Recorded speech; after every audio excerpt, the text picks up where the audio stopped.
Para hadirin yang terhormat, selamat datang di Simposium KONAS 19 per HTKL 2022. Kita akan memasuki ke sesi berikutnya, yaitu Simposium 4 KONAS 19 per HTKL 2022 dengan tema Otologi in Advance. Untuk memandu sesi ini, kami undang moderator kita, Dr. Sosialisman, spesialis telinga hidung, tenggorok bedah kepala leher, subspesialis otologi konsultan.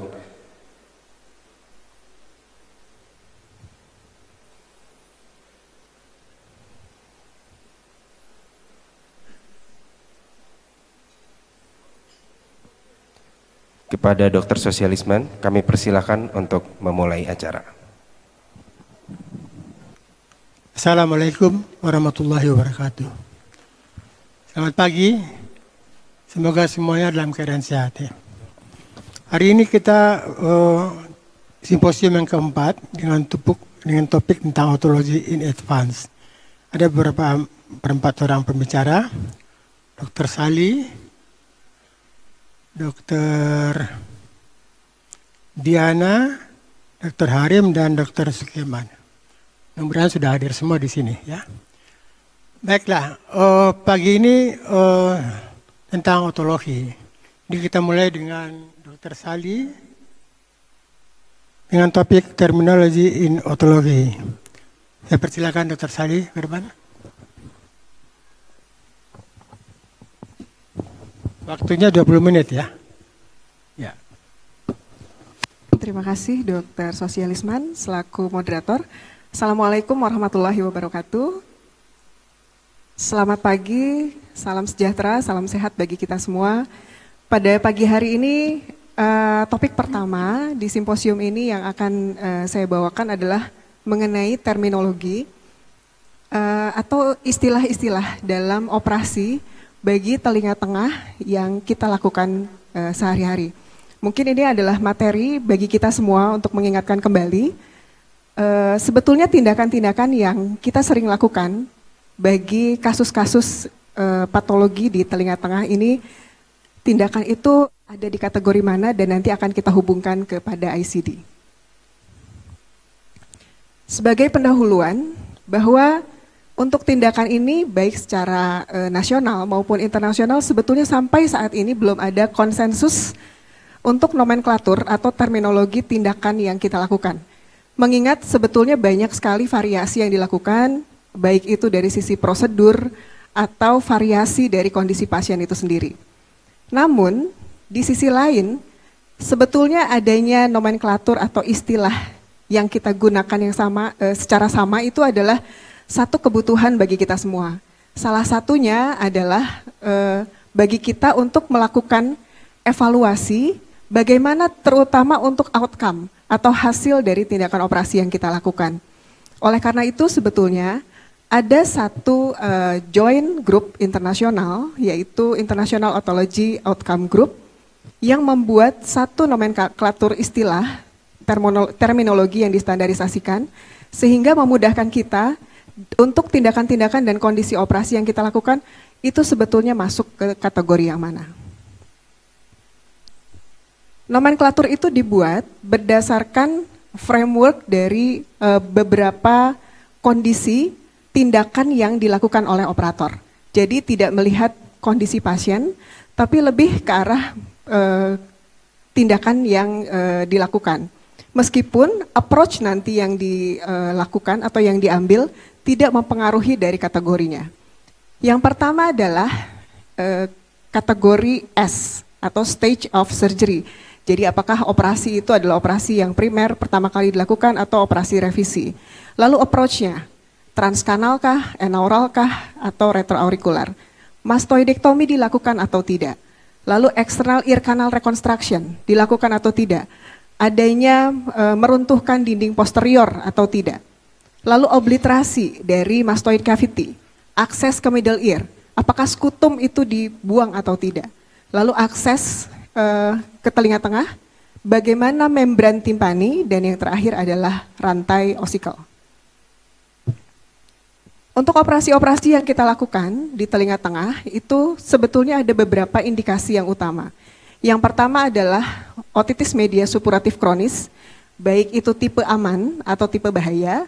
Lalu yang kedua adalah kita akan melakukan atau tujuan kita melakukan rekonstruksi terhadap sistem konduksi suara. Jadi kita melakukan rekonstruksi kepada telinga tengah. Berikutnya adalah prosedur rekonstruksi ke nervus facialis.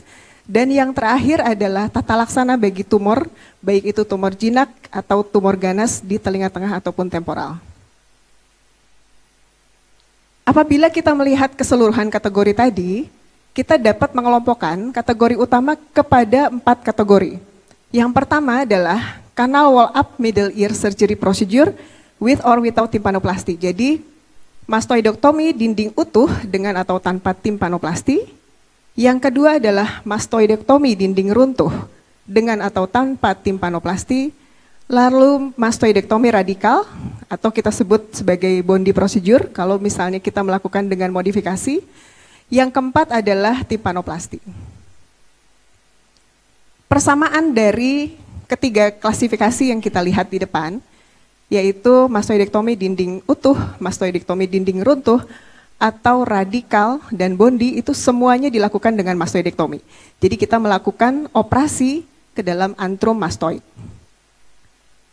Lalu untuk kategori mastoidektomi dinding runtuh dan mastoidektomi radikal atau prosedur bondi ini memiliki kesamaan. Kesamaannya adalah di mana dinding posterior dari kanalis akustikus itu kita runtuhkan.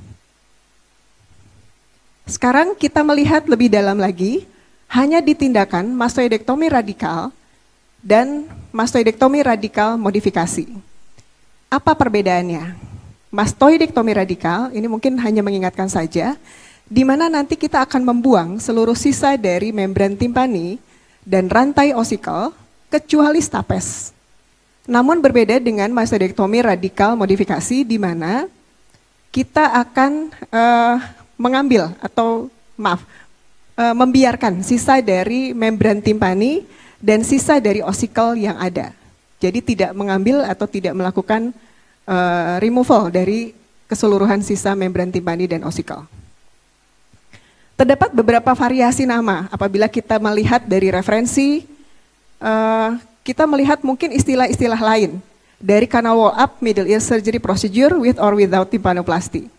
Yang pertama, tindakan mastoidektomi dinding utuh dengan atau tanpa timpanoplasty itu juga bisa kita sebut sebagai canal wall up mastoidektomi atau mastoidektomi dinding utuh dengan atau tanpa timpanoplasty, timpanoplasty dengan mastoidektomi dinding utuh atau timpanomastoidektomi, ini mungkin yang istilah yang sering kita gunakan, timpanomastoidektomi. Jadi sebetulnya timpanomastoidektomi ini lebih mengarah kepada mastoidektomi dinding utuh. Lalu combined approach timpanoplasty ini yang kalau kita melihat referensi dari Mirkotos misalnya, istilah ini sering digunakan. Lalu timpanomastoidektomi dinding utuh. Lalu bagaimana sekarang variasi istilah bagi mastoidektomi dinding runtuh dengan atau tanpa timpanoplasty? Yang pertama adalah mastoidektomi atau timpanoplasty dengan mastoidektomi dinding runtuh. Ini masih ada referensi yang menyebutkan istilah ini. Lalu timpanomastoidektomi dinding runtuh atau mastoidektomi radikal modifikasi atau Bondi procedure, dan yang terakhir adalah mastoidektomi radikal atau klasik. Kalau kita kaitkan sebetulnya dalam ICD 9 ini kita melihatnya sebetulnya sangat sederhana. Kita melihat ada ICD 920.41 itu untuk mastoidektomi simple. Ini sebetulnya bisa kita gunakan untuk ICD ini untuk klasifikasi tindakan mastoidektomi dinding utuh dengan atau tanpa timpanoplasty. Lalu berikutnya, untuk ICD mastoidektomi radikal dan atikoantrostomi atau mastoidektomi modification, ini dapat kita gunakan untuk tindakan mastoidektomi dinding runtuh dengan atau tanpa timpanoplasty. Jadi sebetulnya hanya 3 kategori tindakan yang kita gunakan dalam ICD untuk merangkum semua tindakan prosedur operasi bagi kita di telinga bagian tengah. Dengan apabila kita melakukan modifikasi atau tambahan tindakan misalnya timpanoplasti atau osikuloplasti, itu bisa kita tambahkan dari tindakan-tindakan tersebut untuk memasukkan tambahan ICD. Mungkin berikutnya mudah-mudahan terminologi ini akan membantu kita dalam menggolongkan sebetulnya tindakan kita dengan tidak melihat jenis approach atau prosedur yang kita lakukan. Ini dapat kita membantu kita untuk menggolongkan sebetulnya tindakan yang kita lakukan apa dan melihat lebih jauh outcome dari hasil prosedur yang kita laksanakan. Demikian, terima kasih. Assalamualaikum warahmatullahi wabarakatuh. Terima kasih Dr. Sali. Nanti ada diskusi setelah semua pembicara berbicara. Tapi kalau ada pertanyaan boleh diserahkan sekarang. Untuk pembicara kedua, Dr. Diana Rosalina dengan topiknya endoscopic ear surgery. Silakan Dr. Diana. Alin.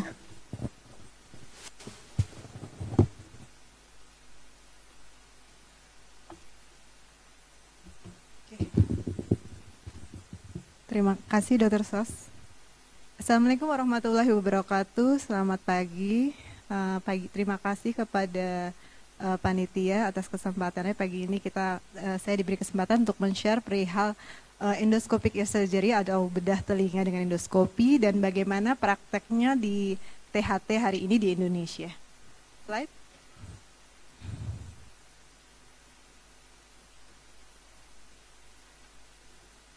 Di saat ini di dunia operasi telinga itu digunakan dua alat, yaitu dengan endoscopic ear surgery atau kita sebut bedah telinga dengan endoskopi, atau juga dengan menggunakan mikroskop yang sudah lazim kita lihat. Di penggunaan operasi itu, dalam operasi kita sebenarnya ada 3 yang bisa kita lakukan dengan alat mikroskop, yaitu artinya kita operasi telinga dengan visualisasi mikroskop dengan alat kemudian bersamaan dengan diseksi, atau kita menggunakan endoskop. Kita menggunakan endoskop beserta alat disektor bersamaan, atau kita menggunakan keduanya secara kombinasi. Dan pilihan ini manakah yang akan kita pilih berdasarkan mana yang lebih baik outcome-nya dan memberikan keuntungan untuk pasien, yang mana yang komplikasinya yang paling kecil serta morbiditas yang paling rendah. Tarabici, yaitu pionir dari endoscopic ear surgery, di tahun 2018 melakukan evaluasi bagaimana sih peran endoskopi di dunia saat ini, dan dia mereview sekitar literatur dalam 50 tahun terakhir, dan ternyata terjadi suatu peningkatan ya yang luar biasa. Sebelum tahun 90 itu hanya 6 literatur yang menjelaskan tentang peran endoskopi pada bedah telinga, namun sesudah itu hampir lebih dari 400 literatur melaporkan peran endoskopi dalam operasi telinga. Nah, di Rumah Sakit Fatmawati, kami juga sebelum tahun 2014 kami melakukan operasi telinga dengan mikroskop. Dari sesudah tahun 2014 kami mengaplikasikan endoskop pada operasi telinga, dan awalnya untuk kasus-kasus yang ringan, kemudian dengan berjalannya kurva belajar dan fasilitas, maka terjadi suatu pergeseran di mana endoskopi menjadi lebih banyak, namun mikroskop tetap dikerjakan khusus untuk kasus-kasus yang lebih advance dan selektif, dan bahkan kemudian kami merasakan bahwa adanya kedua alat ini bersamaan memberikan hasil yang juga lebih baik. Endoskopi kita tahu alat yang sangat umum kita pakai di hidung, di tenggorok, di nasofaring, dan ini memberikan visualisasi yang sangat bagus. Dan kalau kita untuk telinga, kalau kita sudah terbiasa dengan endoskopi di poliklinik, mungkin kita sudah meninggalkan otoskop atau mata telanjang. Dan endoskop ini umumnya kita semua hampir mudah disediakan di setiap rumah sakit dan juga mudah dibawa ke mana-mana untuk pelayanan. Ada 3 peran penting untuk endoskopi, penggunaan endoskopi pada telinga, yaitu untuk memahami anatomi fisiologi, terutama untuk telinga tengah, untuk diagnostik dan juga untuk operasi. Nah, ini adalah gambaran anatomi yang bisa kita lihat langsung di telinga tengah, bahwa dalam satu view kita bisa melihat semua bagian dari telinga tengah, baik protimpanum, hipotimpanum, retrotimpanum, dan jalur ke epitimpanum. Kemudian kalau kita simak skutum, maka kita akan langsung melihat rangkaian dari tulang malleus, kemudian incus ya, dan kemudian stapes. Jadi ini kita langsung bisa melihat middle ear dengan lebih baik.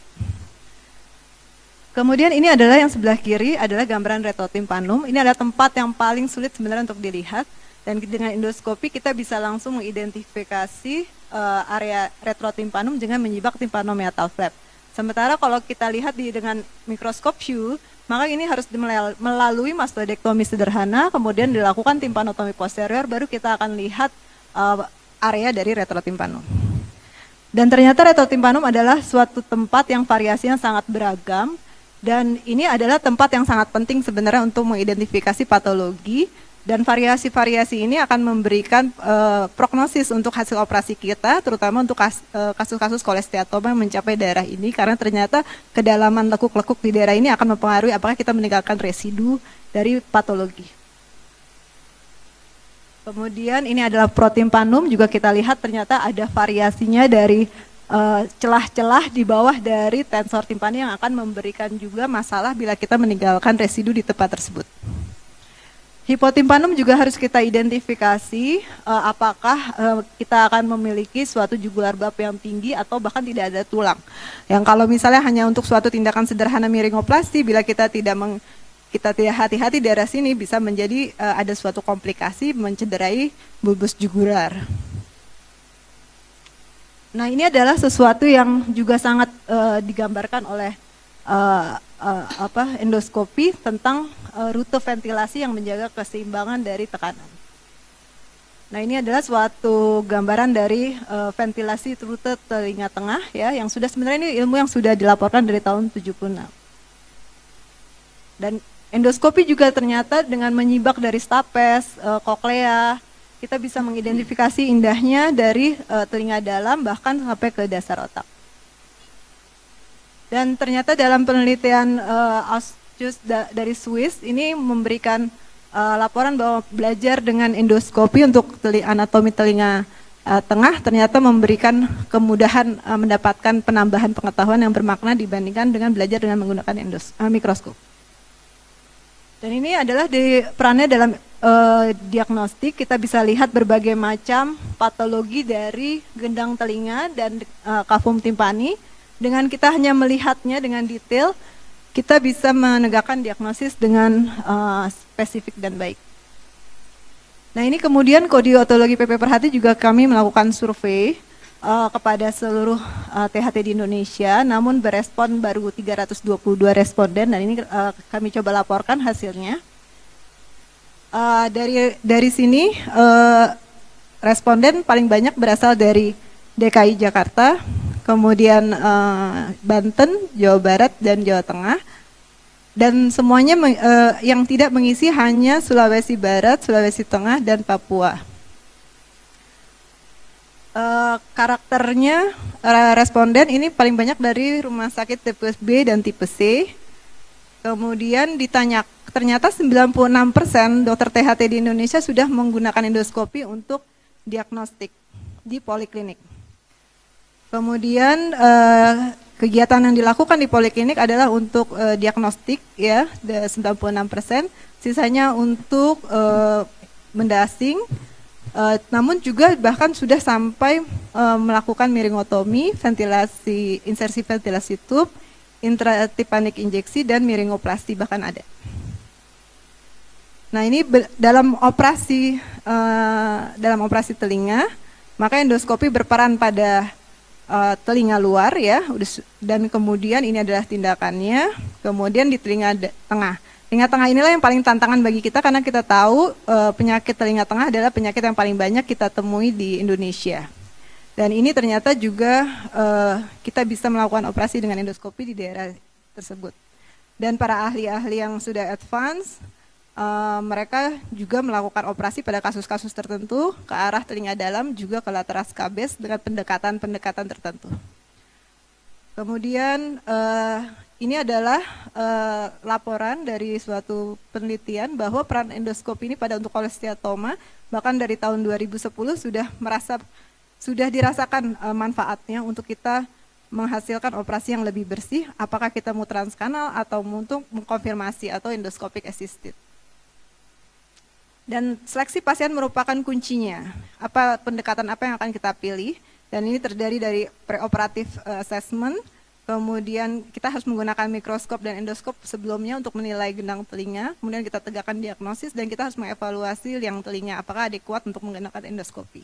Kemudian kita harus tahu status pendengaran pasien seperti apa. Dan ketiga yang penting juga, yang sangat penting adalah higher CT mastoid sebagai guide kita untuk menentukan lokasi operasi, luasnya operasi, serta bagaimana kondisi tulang pendengaran. Kemudian, dan ternyata sudah mencapai sekitar 58% responden melakukan operasi dengan endoskopi. Dan tindakan terbanyak adalah melakukan miringotomi, ekstirpasi benda asing, pemasangan pipa ventilasi, dan miringoplasi. Jadi ini adalah suatu kompetensi tipe kompetensi SP1 ya. Dan kemudian untuk yang advance, yang kasusnya mungkin lebih sulit untuk tipe operasi tipe 2, atikotomi dan atikotomi masih relatif rendah, sekitar 8-13%. Dan untuk operasi-operasi yang mencakup osikel juga masih sekitar 5-6%. Dan ini adalah sebaran dari berdasarkan tipe rumah sakit. Jadi untuk tindakan-tindakan yang sederhana tadi seperti untuk kasus OME dan OMSK tipe aman tenang, ini sudah banyak teman sejawat melakukan di tipe B dan tipe C, walaupun angkanya masih mencapai 50%-an. Dan sementara untuk tindakan yang lebih kompleks, yaitu ada atikotomi atau atikotrostomi, ini lebih banyak dilakukan oleh sejawat yang di tipe A atau tipe B. Dan berdasarkan kompetensinya, maka ada 5 level yang harus dijalani untuk seseorang bisa melakukan endoskopi, yaitu level 1, 2, 3, 4, 5, berdasarkan luasnya operasi. Dan di Indonesia ternyata dari hasil survei ini ternyata lebih banyak kita masih mencapai level 1 dan level 2. Dan namun 97 responden menyatakan berminat untuk meningkatkan kompetensi tindakan telinga dengan endoskopi. Dan ini lebih diminati untuk prioritasnya untuk diskusi kasus lebih banyak, kemudian ingin memiliki buku endoskopi dalam bahasa Indonesia, serta pelatihan diseksi endoskopi menjadi hal yang paling banyak diminati. Kesimpulannya bahwa peran endoskopi di Indonesia saat ini lebih banyak untuk diagnostik masih, namun untuk level 1 dan level 2 sudah mulai dilakukan dan mungkin kita akan perlu peningkatan sehingga tidak perlu dilakukan rujukan untuk kasus-kasus OME atau OMSK yang sederhana. Untuk kasus OMSK yang lebih kompleks, maka diperlukan peningkatan lagi untuk level 3 dan level 4 di bidang EES, terutama untuk sejawat di tipe A dan tipe B. Dan mungkin akan lebih masukan untuk kami untuk lebih menggiatkan diskusi kasus atau menyusun buku EES dalam bahasa Indonesia serta memperbanyak diseksi EES. Dan ini adalah yang terdekat, ada bulan depan untuk Kongres Dunia untuk Endoskopi di Kyoto di bulan Desember 2022. Terima kasih.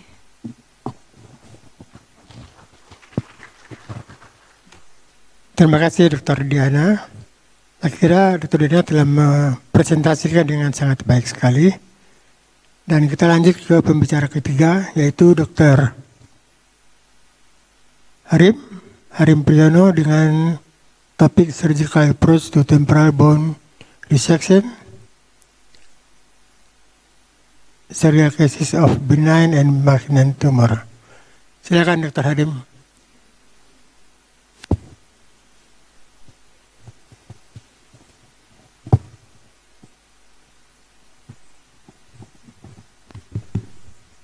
Assalamualaikum warahmatullahi wabarakatuh. Terima kasih Dr. Sas atas waktunya. cara bisa di slide show. Ya, selamat pagi kepada sejawat sekalian. Pagi ini saya akan sharing perihal surgical approach atau pendekatan operasi pada reseksi tulang temporal. Ya, memang ini prosedur yang jarang dilakukan, tetapi kadang-kadang kita memang harus melakukan, ya, khususnya untuk kasus-kasus tumor ganas. Baik. Jadi apa itu dari apa yang dimaksud dengan surgical approach atau pendekatan operasi pada reseksi tulang temporal? Jadi reseksi tulang temporal sendiri dibagi dua sebetulnya, lateral resection dan extended dari lateral resection. Jadi ini batasnya bisa dilihat kalau tindakan reseksi tulang temporal itu sebetulnya ada tindakan kita mengangkat liang telinga secara utuh atau sleeve resection, ya, jadi mengangkat liang telinga seperti sebuah tabung, ya. Ini prinsipnya adalah menjaga supaya penyakit yang ada di dalam liang telinga tidak keluar. Yang kedua, kita membersihkan area tulang temporal, tetapi untuk yang subtotal, ada istilah reseksi subtotal, itu tetap mempertahankan fungsi organ pendengaran. Ya, jadi di luar labirin, lateral dari labirin, ini subtotal. Dan terakhir adalah kadang-kadang kita harus membuang semua dari hampir semua tulang temporal sampai kita harus membuang koklea dan organ keseimbangan. Jadi ini batasan dari tindakan reseksi tulang temporal. Nah, sekarang untuk apa gitu ya? Sebenarnya reseksi tulang temporal tidak hanya diindikasikan untuk kasus-kasus tumor ganas, tetapi ada juga kadang-kadang kita harus mengangkat tumor jinak yang memiliki perluasan hingga ke lokasi yang lebih dalam itu lebih medial, seperti di area os petrosa. Ya, jadi baik itu lesi jinak seperti kolesteatom kongenital atau kolesteatoma os petrosus, ya. Kemudian schwannoma, kami kemarin habis ada kasus schwannoma nervus vestibularis, ya, itu sampai ke os petrosus, nanti akan ada ilustrasinya, dan juga kadang-kadang paraganglioma. Untuk yang ganas paling sering adalah karsinoma sel squamosa. Kemudian adenokarsinoma ini biasanya perluasan dari parotis dan juga sarkoma. Sarkoma ini paling sering biasanya sarkoma dari meningen. Kemudian selain itu kita bisa juga harus mengangkat tulang temporal bukan karena suatu tumor, tetapi karena kasus infeksi. Kenapa? Karena sekali infeksi itu menyebabkan kematian tulang, dan tulang temporal adalah termasuk struktur anatomi yang sangat sedikit mengandung pembuluh darah. Hal ini menyebabkan terbentuknya bone sequester. Dan kalau ini tidak dibersihkan, obat apapun kita berikan untuk mengatasi infeksi tidak bisa mengatasi. Kapan ini bisa terjadi? Yang paling sederhana adalah OMSK tuberkulosis. Ya, jadi OMSK TB ini sepertinya cuma OMSK sih gitu, tetapi akibat dia ini biasanya membuat kita kesulitan untuk mengontrol infeksi. Yang lain adalah otitis eksternal maligna, ya, ini sering kita dapatkan, di mana dengan pengobatan sampai 6 minggu tidak ada respon, kita biasanya harus memikirkan adanya kerusakan struktur tulang temporal itu. Atau kita membuang tulang temporal itu untuk akses, ya. Nah, jadi kadang-kadang kita harus pergi ke os petrosus, ya, untuk melakukan sesuatu, memberikan akses untuk bedah saraf, ya, untuk ke daerah CPA. Nah, sekarang bagaimana dengan keberhasilan dari suatu operasi? Ini sebetulnya tidak hanya untuk operasi reseksi tulang temporal, tetapi prinsip keberhasilan untuk semua operasi yang kita lakukan. Jadi kalau kita mau memulai suatu operasi, kita harus sampaikan bahwa faktor yang terlibat adalah yang utama adalah faktor pasien. Di sini ada anatomi, ada pasien dengan anatomi normal atau dengan kelainan anatomi, ada komorbid tidak, umur, kemudian faktor fasilitas, ya, tadi mungkin Dokter Diana juga menyebut kalau misalnya saya mau operasi dengan endoskopi, bagaimana fasilitasnya, kemudian faktor penyakit, ada yang terbatas, ada yang luas, dan terakhir adalah faktor kita, surgeon, ya, pengalaman dan pemahaman anatomi. Nah, bagaimana ini penting ya dalam suatu operasi, bagaimana kita mengambil keputusan, ya, keputusan untuk melakukan langkah-langkah operasinya. Pemikirannya sebetulnya jangan membayangkan dari luar ke dalam, tetapi adalah dari dalam keluar. Jadi prinsipnya, bagaimana insisi yang diperlukan tergantung dari apa yang ada di dalam sana. Jadi jangan menentukan dulu nanti rencana insisi baru kita melihat ke dalam penyakitnya, tidak. Tetapi dari dalam keluar. Pertama adalah bagaimana sifat dari penyakit yang kita akan hadapi. Apakah jinak, apakah ganas, apakah sifatnya hanya desak ruang, atau dia punya sifat infiltratif. Ini sangat mempengaruhi bagaimana kita nanti melakukan reseksi tulang temporal tersebut.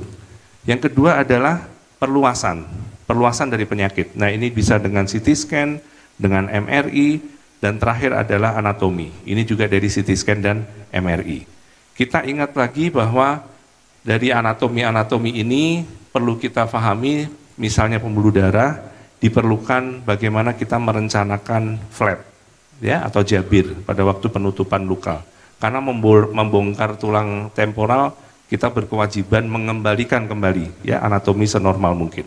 Jadi feeding arterinya kita harus pahami juga, kemudian juga lapisan-lapisan jaringan lunak di sekitar kepala. Ya, bahan apa yang bisa kita pakai untuk menutup, dari mana pembuluh darahnya, pada lapisan apa pembuluh darah itu. Ya, itu kunci dari keberhasilan operasi ini.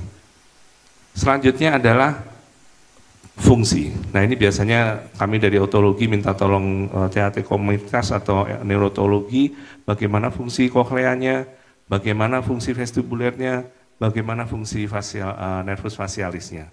Kita dokumentasikan sebelum operasi.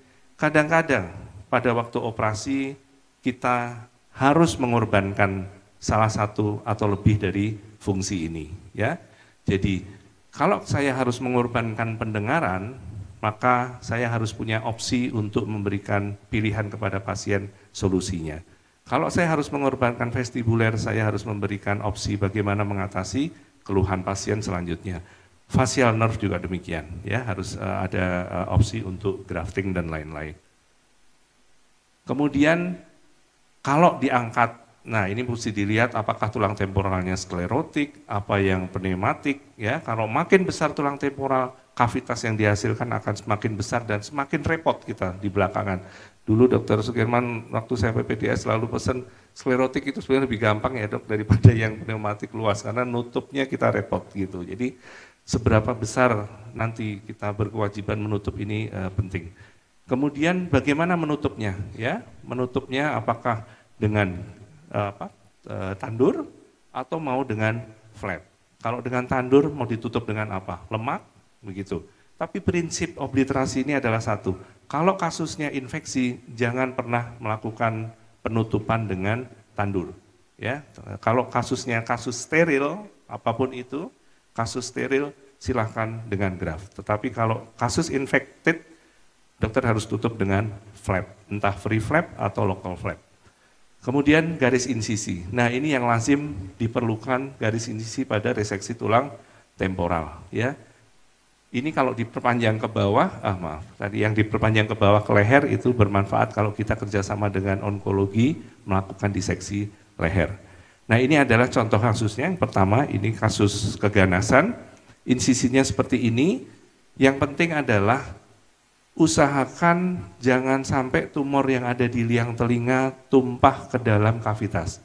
Jadi kalau ada tumor T1 di dalam liang telinga ini, dan saya lakukan pengeboran dengan cara seperti saya melakukan kanal wall down, saat itu saya mengubah T1 tumor menjadi T4 dok.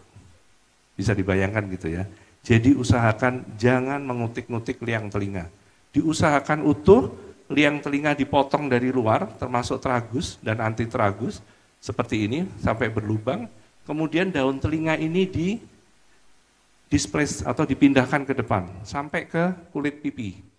Sehingga ini kalau di Cipto, Dr. Marlinda bisa melakukan parotidektomi dengan insisi. ya, tanpa tambahan insisi di depan daun telinga.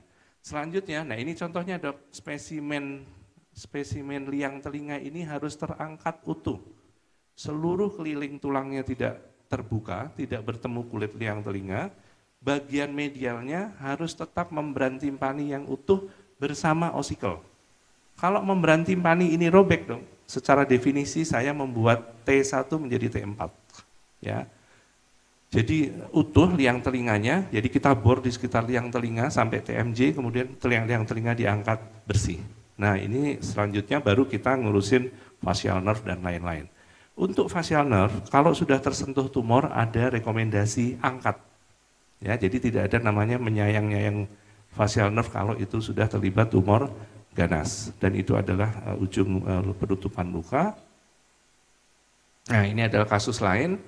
Nah berbeda dengan kasus keganasan, pada kasus tumor jinak, yaitu seorang anak usia 7 tahun, ada epidermoid, kista epidermoid yang begitu besarnya sampai hampir seluruh tulang temporal itu sudah hilang. Ini kita operasi, ini bentuk insisinya. Nah, pada waktu operasi kita perlu membayangkan bagaimana posisi-posisi anatomi, di mana liang telinga, di mana tip mastoid, di mana tegmen seperti itu. Dan setelah diangkat ini boleh dibilang pasien ini kehilangan tulang temporalnya, yang bersisa hanya ospetrosa di dalam. Dan saat itu kita tutup dengan menggunakan lemak di sini, ya, dan otot muskulus atau muskulus temporalis yang kita rotasikan. Setelah itu kita tutup. Pada kondisi ini liang telinga tidak perlu dibuat liang telinga lagi, jadi kita tutup. Nah, terus pendengarannya bagaimana? Nah, pendengarannya itu harusnya opsinya adalah kita memilih dengan bone conduction, hearing aid. Sayangnya pasien BPJS sulit, tapi apapun itu, kalau saya buat liang telinga justru saya akan membuat masalah di belakang hari karena adanya kolesteatum. Nah ini pasiennya setelah operasi, facial nerve-nya bagus. Ini kan pasien kebetulan 3 bulan yang lalu sudah menikah, ini pasien udah agak lama, ya, jadi sehat sampai hari ini. Nah ini adalah kasus yang baru 1 minggu yang lalu kita operasi. Ini adalah kasus yang sangat jarang. Kemarin saya pergi sama Dr. Linda ke Roma, ke Orliak.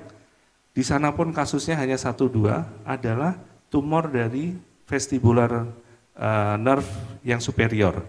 Jadi bisa dilihat di sini tumornya mengerosi koklea, kemudian mengerosi kanalis lateral, kanalis superior, kemudian vestibul juga tererosi, di sini kanalis superior tererosi, ya. Dan ini kami menduga dia dari tumor dari vestibul nervus vestibularis superior karena ada gambaran ini. Jadi di area yang harusnya nervus vestibularis superior dia menjadi membesar. Atau sebutan lain dari tumor ini adalah tumor fundus canalis acousticus internus. Ya, ini kasus yang sangat jarang. Ini adalah operasinya minggu lalu. Kita buat ini dengan palva flap, tujuannya kalau diperlukan kita mengganti liang telinga dengan soft tissue atau posterior ear canal reconstruction. Nah ini pada pasien ini karena kanalis superiornya menjadi penghalang untuk ke arah petrosa, pada pasien ini dilakukan apa yang disebut parsial labirintektomi. Ya, dulu kalau waktu PPDS kita kalau ngebor kanalis kita ketakutan gitu ya, terjadi sesuatu komplikasi, sebetulnya tidak perlu seperti itu. Ya, ada prosedur yang namanya parsial labirintektomi. Pada pasien ini kanalis superiornya kita angkat, ya, di sini sudah hilang, ya ini tinggal kanalis lateral dan posterior. Pasien pendengaran tidak terganggu. Jadi sebetulnya kita boleh mengebor, menghilangkan kanalis semisirkular, kecuali vestibul, ya. Kalau vestibul kita buka, pendengaran pasien akan hilang atau profound sensory neural hearing loss. Tapi kalau hanya kanalis lateral, tidak, ya. Dan ini contoh pasiennya. Nah ini di sini ini adalah ujung dari area ospetrosus. Di sini ada osikel. Dan ini pasien post-op 12 jam tidak ada paresis, jadi artinya tidak ada cedera langsung saraf, tetapi 36 jam kemudian ada Haus-Bregman 4 paresis. Dan ini memang sudah expected bisa terjadi dan kita sudah inform konsen kepada pasien. Post-operatif meskipun semenjak preoperatif kita berikan methylprednisolone dosis tinggi tetap tidak bisa mengatasi 100% proses udemnya. Kemudian untuk nistagmusnya karena pasien memang kita rencanakan partial labirintektomi sebelum operasi sudah kita berikan vestibular supresan. Dan terakhir adalah intraoperatif kami melakukan pemeriksaan BERA sebelum dan setelah operasi. Pada waktu operasi pasien ini kita sudah siapkan cochlear implant. Kalau sampai harus kami angkat vestibulnya dan kokleanya fungsinya hilang, saat itu juga kami harus melakukan implan koklea. Jadi yang sebagai penutup, ya, jadi penting untuk kita melakukan evaluasi yang mendetail, perencanaan yang baik sebelum operasi, dan sekali lagi harus selalu melibatkan multidisiplin, ya, teman-teman dari bedah saraf, ya, karena kita bekerja sangat dekat dengan dura. Kemudian untuk kasus-kasus keganasan ini sangat sulit, kapanpun dimanapun. Kenapa? Kontrolnya terutama kalau kita berhadapan dengan karsinoma sel squamosa, apalagi yang berkeratin. Tapi yang perlu diingat tadi, mohon tidak cara pengeborannya itu kalau dia T1, kita harus melakukan sesuatu sehingga dia tidak menjadi T4. Dan terakhir, keputusan apapun yang kita lakukan harus berdasarkan pada pasien, ya, faktor pasien, faktor penyakit, faktor fasilitas, dan faktor kita sebagai operator. Terima kasih. Terima kasih Dr. Harim yang telah menyampaikannya dengan baik sekali. Kalau ada pertanyaan yang mau disampaikan secara tertulis, disilahkan.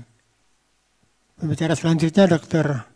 Sukirman dengan topik Facial Nerve Grafting Long Term Evaluation. Silakan Dr. Sukirman.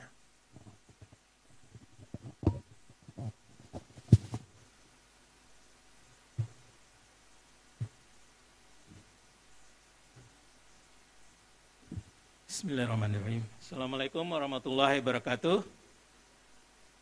Terima kasih Dr. Sos yang telah beri memoderatori acara ini. Alhamdulillah. Saya terakhir ya, kalau terakhir itu enaknya apa yang tadi itu tinggal lewat-lewat aja. Tadi Dr. Sally, Dr. Alin, Dr. Harim luar biasa, bagus sekali ya. Dan mungkin saya kira apa yang saya sajikan ini nggak banyak lagi bermanfaat, kata Prof. Zainul, ilmu tua ya Prof. Oke, ya ini di sini saya baca. Ya, berapa istilah untuk tadi Dr. Harim mungkin juga banyak pengalaman mengenai skull base ya. Kita tentu pasti akan berhadapan dengan suatu rekonstruksi nervus facialis antara lain. Istilahnya bisa nerve grafting, nerve transplant, atau ada yang menyebut cable nerve grafting, yaitu suatu sebagian dari saraf ya yang kita buat untuk menjembatani antara dua saraf yang putus. Ada yang dengan menggunakan autograf, ada yang menggunakan allograf, tapi saya sendiri kok jarang dengar yang allograf, tapi di buku ini ya. Dan asal sarafnya itu yang kita ambil bisa dari auricularis magnus, dari di belakang telinga, sarafnya menuju ke sana, tapi dia ada di cervical, nervus suralis, kemudian nervus cutaneus antebrachial medial atau lateral di daerah lengan atas, kemudian nervus mesenterius di muka, dan nervus hypoglossus di dasar tengkorak. Saraf ini memang unik, dia saraf yang terpanjang, jalan di dalam tulang, kemudian mau terkena tadi katakan Dr. Harim, terkena bor bisa aja kalau nggak hati-hati, nggak tahu anatomi dan fisiologinya secara ketat, kena bor, kena kauter, kepotong, keangkat dan segala macam ya. Dan dia dikelilingi oleh organ-organ yang vital lainnya, tadi koklear, vestibuler, ya, dan sarafnya sendiri sangat dekat juga dengan organ-organ yang berbahaya seperti sinus sigmoid dan jugular bulb dan juga mungkin ossicle. Mengandung beberapa fiber motorik, parasimptotik dan sensorik. Ya.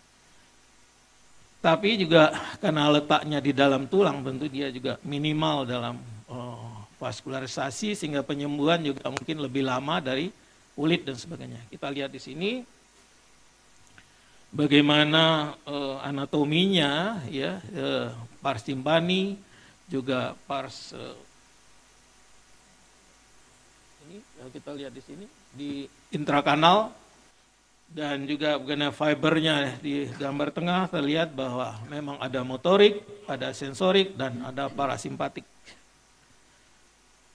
Motorik tentu untuk kontrol muka, sensorik itu lidah 2/3 bagian depan, termasuk juga sensorik di dalam telinga, ya, liang telinga, kemudian gendang timpani dan bagian belakang dari telinga, sehingga ini bagian dari ini adalah nukleusnya di bersama nervus 5 juga, ya, bagiannya. Kemudian parasimpatetik, glandula-glandula di mata, kemudian di kaput mukosa hidung dan mulut, korda timpani untuk kelenjar-kelenjar sublingual dan mandibular. Ini vaskularisasinya, kita lihat arterinya itu yang penting di sini terkait dengan AICA, anterior inferior cerebral artery, kemudian arterial meningeal, stilo masuk dari posterior auricular external artery yang berada di dalam kanal dari liang telinga, facialis. Kita melakukan indikasinya itu pada saraf yang paralise atau hampir komplit paralise grade 5-6 yang disebabkan oleh langsung kena trauma dari fasial, terutama juga bagian aksonnya. Jika terjadi proksimal dan distal dari sarafnya ini tanpa tegangan, makanya bisa langsung kita sambungkan, ya. Tapi kalau dengan perlu ada tegangan, maka kita perlu tadi interposisi sarafnya, ya. Umumnya kalau di sini adalah auricular mayor dan nervus suralis, ya. Kemudian kalau udah lama, maka banyak menggunakan saat ini yaitu masseter nerve dan hipoglossal yang lebih dari 1 tahun. Tapi ada yang mengatakan juga di dalam kongres facialis dunia, ada yang mengatakan 2 tahun, bahkan katakan 7 tahun masih, tapi nggak masuk akal, ya. Pengalaman saya 1 tahun. Kemudian kontraindikasi, ya, kalau dari kita lihat ototnya, ada nggak reaksi elektrisitas dari otot-ototnya. Jadi dengan EMG, kalau tidak ada, ya mungkin tidak perlu kita pasang. Kemudian pada yang kemungkinan untuk hidup yang banyak keganasan, ya, untuk ya tidak ada harapan untuk ya kondisi badannya jelek dan segala macam. Nah, ini tidak perlu kita lakukan tindakan ini. Kemudian untuk hipoglossal kita lihat juga kalau memang ada prosedur seperti kemungkinannya ada disfagia, ya, maka karena ini hipoglossal adalah untuk gerakan lidah akan mengganggu proses menapas berikutnya. Tekniknya end to end, tadi katakan facial, kemudian interposisi, masseter nerve transfer, dan hipoglossal nerve transfer. Komplikasi, synkinesis, mungkin semua sudah tahu. Kemudian juga kalau pakai hipoglossal akan terjadi atrofi dari lidah, ya, dan kemudian juga ya terutama atrofi, ya, sehingga dalam menelan dan mengganggu bicara dan sebagainya akan terganggu. Ini gambar sebelah kiri yaitu saraf facial ada di leher dan sebelah kanan. Ini di sebelah dari kalkus, ya, tulang malleus, apa itu mata kaki kita bilang, ya. Jadi di belakangnya 1 cm 2 cm, di situ kita gampang sekali ambilnya karena kelihatan venanya dulu, vena savena parva, ya. Kemudian di bawahnya pasti akan ada sarafnya. Kelebihannya adalah kalau auricularis maximus ini pendek, kalau suralis ini bisa panjang 5-7 cm kalau kita perlukan, padahal kan kalau auricular maximus hanya 2-3 cm. masseter dan hypoglossal transfer, ya ini banyak dilakukan oleh bedah plastik sebetulnya, dan skull base. Nah ini pengalaman kami 11 kasus dari 95, 22, umur 17 sampai 65, onset yang 1 tahun itu 10 kasus, yang ini 2 kasus, ya 9 kasus sebetulnya salah ya. Kemudian saraf greater auricularis dan suralis, etiologinya terbanyak adalah karena trauma 45%, tumor 36%, dan kolestatom 18%. Ini kasus pertama 95 ya. Kita lihat sini sarafnya pada gambar 1 bahwa ini kecelakaan waktu kejadian di mana? Operasi pertama dari seorang presiden waktu itu dulu di RSPAD, dan kita ganti dengan auricularis magnus pada gambar 2, kelihatan auricularis magnus di sini di cervical, goyang-goyang ini ya. Dan di grafting, dan hasilnya saat sesudah 1 tahun kemudian, saya sudah lupa ya, lihat malah pangling bahwa dia datang sudah lumayan ya. Nah ini kasus klasik, sangat klasik ya. Jadi gadis umur 17 tahun, waktu kegiatan sosial, kemudian tiba-tiba mencong, dieksplorasi, di foto, ternyata ada putus ya, dan kemudian kita grafting antara 2 pars timpanik, ujung dan pars timpanik, dan pada genu ya kira-kira 1,5 15 mili ya. Dan hasilnya alhamdulillah bisa jadi grade 3 ya, dan kita kasih glue dengan fascia, dibungkus fascia dengan glue dari bahan sintetik fibrin, dan lumayan hasilnya sesudah 13 bulan, dan sampai sekarang bagus hasilnya. Dan ini kita lihat suatu tumor schwannoma, neurofibroma, schwannoma, di mana terjadi hampir semua rusak, tapi paresenya ringan sekali, 1, 2 nggak jelas. Dan di sebelah kanan bantuan Dr. Fikri kita bisa melihat sarafnya berada di ada yang utuh, pars timpaninya, di pars mastoid itu terdesak oleh fascialis, dan kita lakukan apa yang tadi petrosektomi total karena cukup luas ya. Di mana sensori neural sebelum operasi dengan spisodometri 0 tidak bisa dirusakannya, kita lihat sampai ke apex, dan rusakan pada kanalis semicircularis, dan ini saraf dari tadi yang dinyatakan di pars timpaninya, pars mastoidnya erodit. Kita lakukan sayatan luas kira-kira 3 cm dari garis lipatan telinganya, dan ini tumornya cukup besar. Dan ini saya cari dulu di mana fascialisnya berada ya. Jadi tidak mengangkat tumornya tapi pelan-pelan, dan ini ketemu jugular bulb di telinga tengah berdarahnya, dan kita lihat ada 2 tumpul di atas dan di bawah karena sarafnya ikut terpotong ya. Dan kemudian kita lakukan grafting pada 2 tungkul yang mau keluar dari foramen stylomastoideum, dan 1 di sesudah tengah-tengah dari segmen mastoid. Sama seperti tadi kita kasih connective tissue dan glue, dan dibungkus dengan fascia. Dan dikasih juga ini cukup steril ya, tidak ada infeksi. Ini PA-nya dan menunjukkan suatu schwannoma, dan tadinya biopsinya adenokarsinoma, tapi secara klinis saya lihat tidak ada tanda ganas ya, saya putuskan untuk diangkat. Ini hasilnya jadi 2 tahun kemudian ya, cukup lumayan ya, dari sebelumnya grade 6 jadi grade 3 atau 4 ini ya. Nah, kemudian kolesteatoma ini anak muda 21 tahun, congenital thalassemia dengan granulasi. Ini CT scan-nya erodit pada masa pada etik, petrus sampai ke petrus apex. Kemudian facial nerve mastoid segmennya terkena, tympanic segmen juga terdorong, dan kemudian dilakukan eksplorasi, dan kita lihat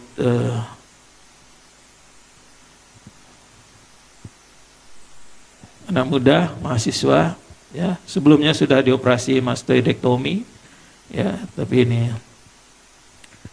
kita lakukan dekompresi. Ini sesudah operasi, ini ininya masih ada sisa pendengaran konduksi, ya, dan dari apexnya karena hanya kena apex, jadi jaringan bisa kita ambil dari di atas dari etik, dan kita eksplorasi, dan ini kelihatan seperti ada massa. Ini adalah kapsul kistik, ya, tapi itu vaskuler, sangat vaskuler juga. Dan ini facialisnya dari genunya, dan kemudian kita angkat. Jadi tadi benar kata Dr. Harim, kanalis semicircularis lateral dan superior sebagian sudah terdesak oleh granulasi tisu atau kolesteatum, karena saya nggak tahu ini sudah operasi yang kedua, ya. Dan PA-nya menyatakan ada jaringan kulit dan granulasi, fibrotik granulasi, dan ini tungkulnya karena juga sampai ke pars labirin dan pars kanal, jadi kita cukup sambung dari tungkulnya ini karena juga terdesak, ya, pars ini dari genu eksterna sampai ke masuk ke genu interna, sampai genu interna, ya. Juga hasilnya lumayan sesudah 7 bulan, ya, cukup bagus. Nah, ini berapa pesan, mungkin banyak teknologi dan metode, ya, gimana menangani saraf facialis ini sangat banyak yang sudah diperkenalkan di dunia. Tentunya kita memerlukan skill dan knowledge untuk lebih banyak belajar, yang tadi juga disampaikan mengenai anatomi dan fisiologi saraf facialis, dan perlu koordinasi kolaborasi antara multidisiplin, sangat diperlukan. Nah, KL terutama yang muda ini, Mas Harim dan Alin, tadi Shelly, sudah saatnya kita menjadi pionir dalam manajemen facial nerve ini untuk juga mengorganisasinya dengan multidisiplin tadi.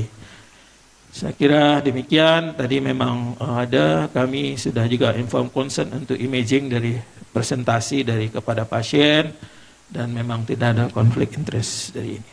Terima kasih, mudah-mudahan bermanfaat. Wassalamualaikum warahmatullahi wabarakatuh. Terima kasih Dr. Suleman telah menyampaikan makalahnya dengan baik sekali. Ada kesempatan untuk tanya jawab. Silakan ke 4 pembicara naik ke atas stage lagi. Ada waktu sekitar 13 menit.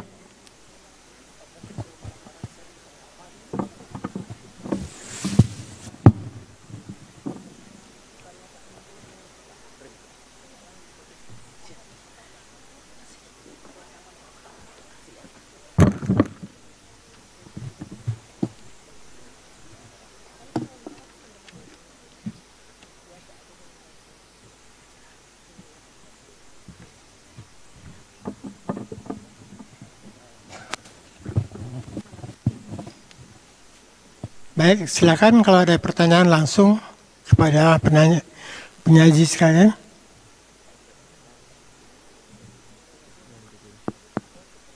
Ada yang mau bertanya? Prof. Zainul, silakan. Tolong mic-nya.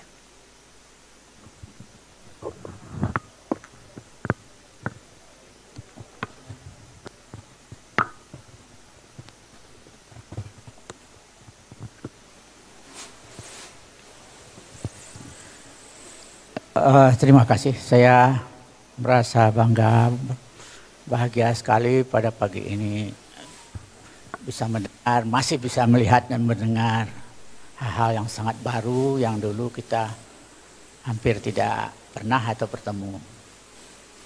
Saya terima kasih sekali. Pertanyaan saya agak menarik, istilah reseksi, mungkin saya salah pengertian Dr. Harim. Pada indikasi kedua ada disebut OMSK tuberkulosa diindikasikan untuk reseksi ya Pak? Apa saya salah lihat?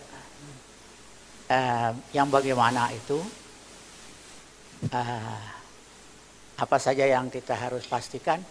Karena saya alhamdulillah punya 3 kasus tuh. Pada zaman dahulu yang OMSK dengan tuberkulosa, yang 2 kasus tuh tidak pernah kita pikirkan karena tidak ada hal klinis yang seperti multiple perforasi dan sebagainya. Jadi terdiagnosis setelah operasi karena kita ambil jaringan. Ya, dan sampai sekarang itu bagus-bagus saja, ada yang 1 masih hidup.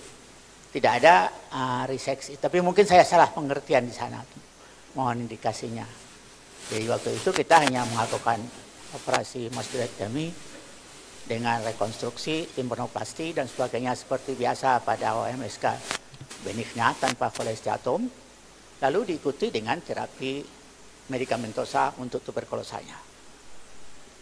Terus yang kedua, pada destruksi yang dilakukan pada labirin, berapa lama gangguan vestibuler atau gangguan vertigo atau lainnya dari pasien itu setelah operasi hilangnya semua keluhan tersebut. Yang kalau pendengarannya saya kira memang ada baik karena pernah juga dari trauma pada labirin pada kanal lateral dan itu cukup lama juga pasiennya mengeluh, tapi perlahan-lahan hilang. Dan untuk Alin saya bertanya, apakah pernah dibandingkan pada HT-HT muda kita, bagaimana dia nyamannya di poliklinik untuk mendiagnosis pasien-pasien infeksi telinga itu dengan menggunakan mikroskop dibandingkan dengan teleskop. Secara materi mungkin lebih mudah didapat dan lebih murah. Lebih murah harga barangkali untuk teleskop. Tapi kalau pengalaman yang tua masih saya kira lebih baik belajar juga atau jauh lebih baik dia mencoba juga menggunakan mikroskop untuk diagnosis di poliklinik, baik kasus-kasus dengan otomikosis, otitis eksterna, difusa, bahkan untuk serumen infected pun. Tapi saya tidak tahu itu karena pengalaman kita memang tidak pernah mulai dari itu. Tapi kita coba-coba itu ya mungkin karena sudah biasa dengan mikroskop. Mungkin dianjurkan juga, jangan semua mereka tertarik barangkali hanya endoskop karena murahnya harganya. Barangkali itu ya merupakan anjuran atau himbauan, atau mungkin memang tidak ada artinya sama sekali, bisa digantikan semua dengan endoskop. Terima kasih. Dan juga istilah-istilah dipakai untuk Dr. Sali, sekiranya dari dulu banyak perdebatan itu, tapi kadang-kadang juga dalam penentuan tarif juga kadang-kadang apakah disamakan saja begitu tympanomastektomi dengan tanpa osikuloplasti dan osikuloplasti kita bekerja berjam-jam, sedangkan operator-operator di ahli lain kadang-kadang cuma 2 jam, apalagi operasi mata hanya sekian menit, tapi harganya itu kok rasanya tidak seimbang untuk dokter THT kita. Jadi apakah secara waktu itu bisa juga ditentukan sehingga apa yang didapat oleh dokter THT kita dengan jam kerja yang dibandingkan dengan bidang-bidang lain itu bisa agak sedikit seimbang. Itu hanya himbauan saja untuk yang berkompeten di bidang itu, tapi tentu anjurannya daripada ahli-ahli operatornya. Terima kasih. Maaf jika tidak berkenan atau tidak benar pertanyaan saya. Assalamualaikum warahmatullahi wabarakatuh. Waalaikumsalam. Terima kasih Prof. Zainul dengan banyak pertanyaan yang bagus-bagus. Pertanyaan pertama saya kira Dr. Harim yang akan menjawab.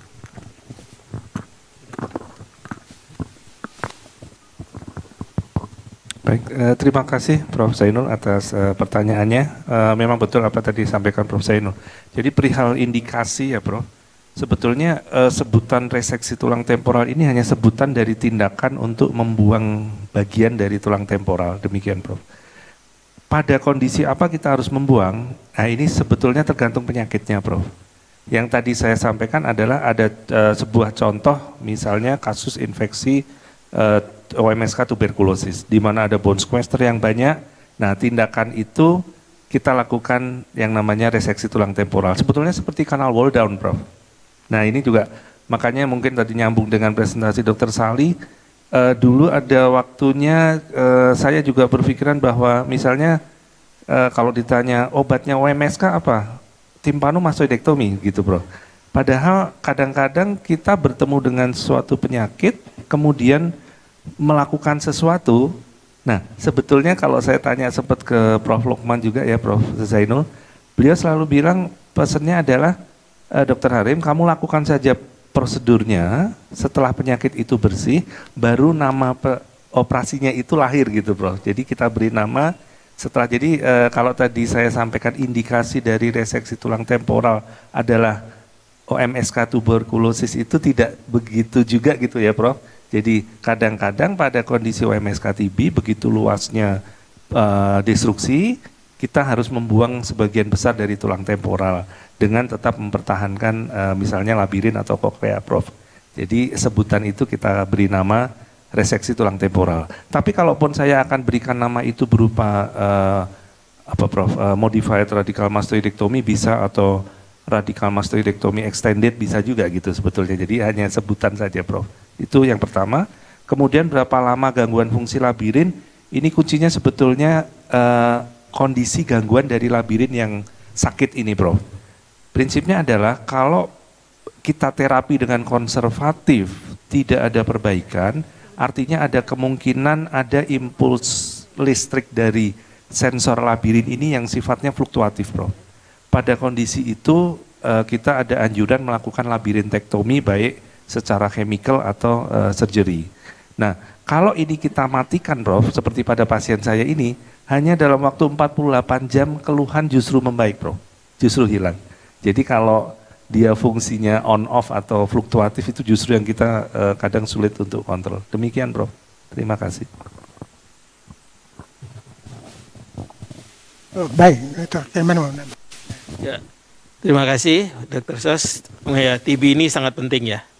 Karena pengalaman saya tahun 80-an pertama ketemu TB itu dengan fistel retroaurikuler pada seorang ibu yang asal dari Solo, ingat betul saya. Saya pikir itu kolesteatom, ya.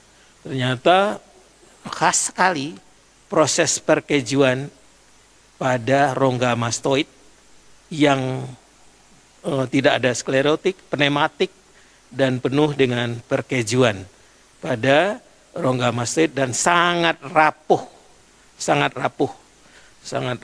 sehingga juga telinga tengahnya, osikelnya malah utuh. Osikelnya itu malah utuh tapi dikelilingi oleh jaringan dengan perkejuan. Dari diagnostik dari mana? Dari PA. Nah, sejak itulah asal saya operasi telinga, apapun jaringannya keluar pasti saya PA. Dan ini memang betul seorang anak laki-laki mahasiswa dari California, dia tugas belajar di sana, pulang ke Indonesia sudah dioperasi di sana, 3 bulan selalu basah tanpa perforasinya kecil, pinpoint. Kemudian saya bicara diskusi, ini perlu kita lakukan karena nggak kering-kering, semua jenis antibiotik sudah dilakukan. Foto paru orangnya gemuk sekali, lebih gemuk dari Mas Harim. Ya betul. Dia ya orang educated dari Amerika. Ya udah dioperasi di Amerika, timpanomastoid. Dan ini ya kita buka, kita memang ada juga perkejuannya nggak begitu jelas, tapi PA-nya TB.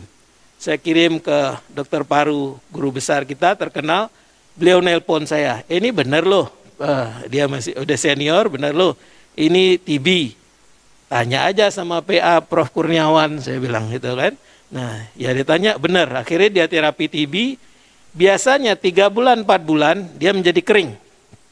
Walaupun kanal wall up. Ya. Dan itu tetap kita lakukan kanal up 3 bulan menjadi kering. Demikian juga keputusan dari dokter paru kapan kita kalau kita temukan awalnya sudah TB, dan itu biasanya juga terapi ada yang mengatakan 2 bulan, ada yang mengatakan 3 bulan dengan OAT baru dilakukan operasi katanya. Dan umumnya juga kita bahwa TB ini yang ekstrapulmoner, artinya kadang-kadang parunya betul-betul normal. Kalau tadi yang abses miliar, kelihatan miliar tuberkulosa waktu itu anestesi belum cek paru segala macam. Jadi ternyata miliar. Tapi pada kasus-kasus yang sudah kita seleksi parunya sebelum operasi dan dikonsulkan selalu secara rutin ke dokter paru, itu tetap bahwa sekunder TB ini dengan terapi OAT-nya lebih kurang 1 tahun. Saya kira itu pengalaman saya, dan pentingnya bahkan terakhir ini pasien yang akan sekolah ke Paris, sekolah mode. Anaknya cantik sekali, umur 20-an juga. Ya, juga demikian tidak kering-kering, sudah ditapi padahal dia mau keluar negeri.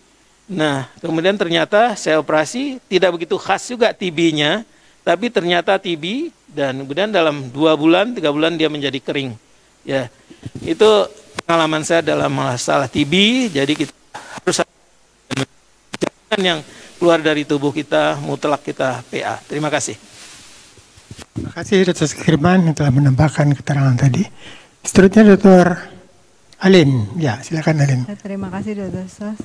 Terima kasih Prof. Zainul atas pertanyaannya. Jadi endoskopi dan mikroskop itu adalah 2 alat yang sebenarnya tidak bisa kita pisahkan. Kalau kita masing-masing punya kurva belajar sendiri. Jadi kalau kita punya dua-duanya, kita akan menjalani suatu kurva belajar yang semuanya mulai dari nol. Artinya dari kita menghandling endoskop, kemudian kita mengeluarkan masukin endoskop ke dalam liang telinga aja itu sudah suatu proses belajar. Belum lagi memasukkan alat diseksor, misalnya kita mau masukin suction atau mengekstraksi serumen.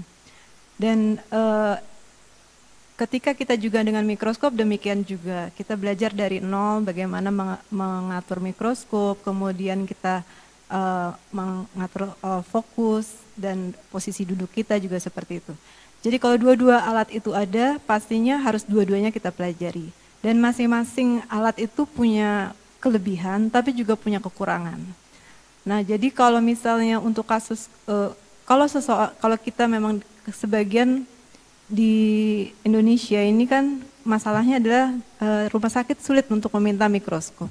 Nah, di sini yang kita juga harus menseleksi sebenarnya apa yang bisa dikerjakan oleh endoskop. Jadi kalau untuk misalnya diagnostik, kita bisa langsung seperti misalnya kita memeriksa hidung.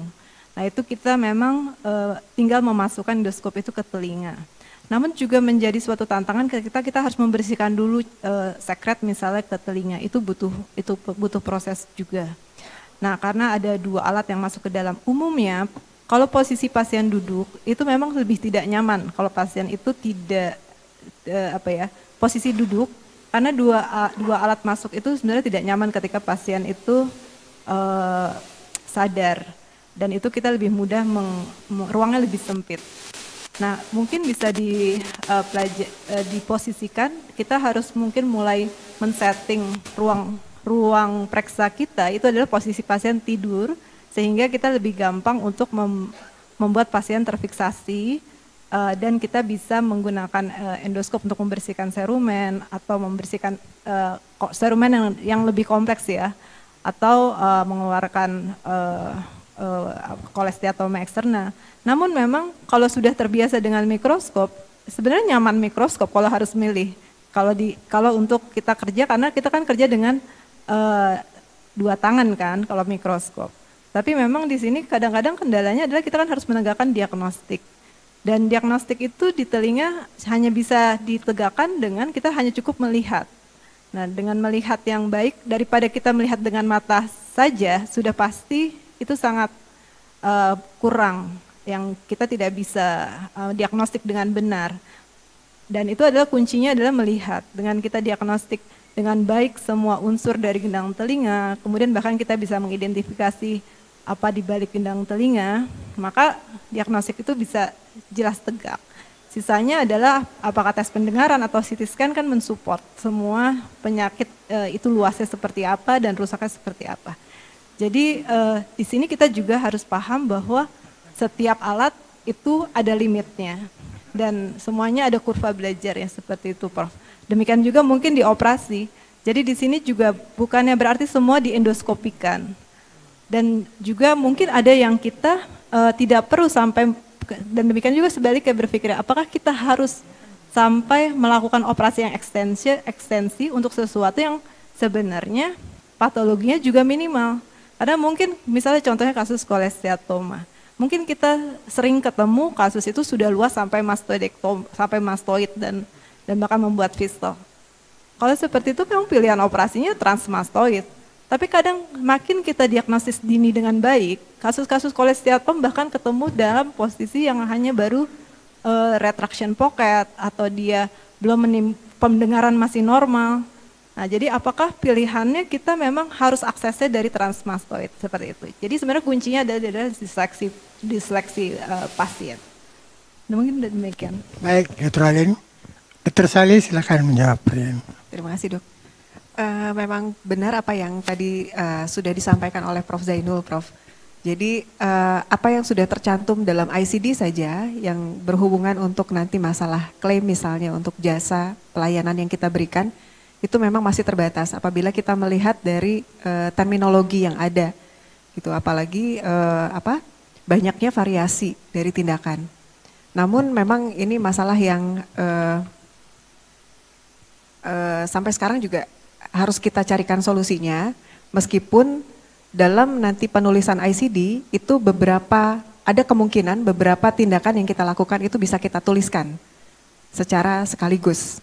Tantangannya adalah kadang-kadang dalam penulisan ICD itu juga disesuaikan nantinya dengan clinical pathway yang berlaku di suatu rumah sakit misalnya. Nah, kendalanya akan muncul pada saat misalnya tadi yang sudah dipaparkan oleh Dr. Harim. Ada beberapa kasus atau tidak selalu satu kasus yang sama itu bisa menggunakan tindakan yang sesuai dengan clinical pathway yang sudah kita buat. Jadi mungkin ini masih menjadi PR bagi kita bersama, bagaimana sebetulnya kita dapat merangkum tindakan-tindakan yang kita lakukan secara lengkap dan bisa kita tuangkan dengan lengkap juga dari untuk ICD. Mungkin begitu, Prof. Baik, Dr. Sali. Ada beberapa pertanyaan dengan cara online. Saya waktunya terbatas, maka hanya satu pertanyaan yang mungkin bisa dijawab. Yaitu dari Saudara Bagus, Jombang, kepada Dr. Alin. Bagaimana perawatan pasca pertama timpanoplasti yang optimal dan baik untuk mencegah lepasnya graft? Yang kedua, apakah metode grafting dengan fascia temporal dan cartilage trakus bisa dilakukan pada semua pasien OMSK inaktif dengan berbagai tingkat gangguan pendengaran? Silakan, Dr. Alin mau jawab. Perawatan timpanoplasti tadi. Ya. Jadi kita tergantung mengerjakan. Kalau kita berbicara dalam konteks endoscopic ear surgery, maka ini adalah kasus-kasus timpanoplasti yang dilakukan transkanal. Jadi kalau kita transkanal, insisi itu cukup dilakukan di timpanometal. Sebenarnya gini, prinsipnya operasi timpanoplasti dengan endoskopi dan mikroskop sebenarnya stepnya sama stepnya. Jadi tidak ada yang berbeda kalau sesama transkanal. Itu dia yang membedakan kita operasi mungkin di hidung gitu ya. Kalau dulu FAST dengan operasi DAO kan udah beda konsep fisiologi. Tapi kalau di telinga ini sebenarnya tidak ada step yang berbeda. Nah, cuman kita menggunakan visualisasi yang berbeda. Jadi kalau kita menggunakan pilihannya, ketika kita menggunakan transkanal endoskopi, maka insisinya adalah timpanomeatal flap. Jadi insisi prinsipnya dari jam 6 sampai jam 12 atau bisa dilebihkan kalau kita harus mengakses ke artik. Dan kemudian ketika step pertama di trimming, kemudian kita elevasi, kemudian kita masukkan graft, kita siapkan graft. Nah, pada endoscopic ear surgery umumnya graft yang digunakan diambil dari tragus. Karena kita juga, itu prinsipnya karena minimal invasif. Jadi tidak menggunakan fascia temporalis.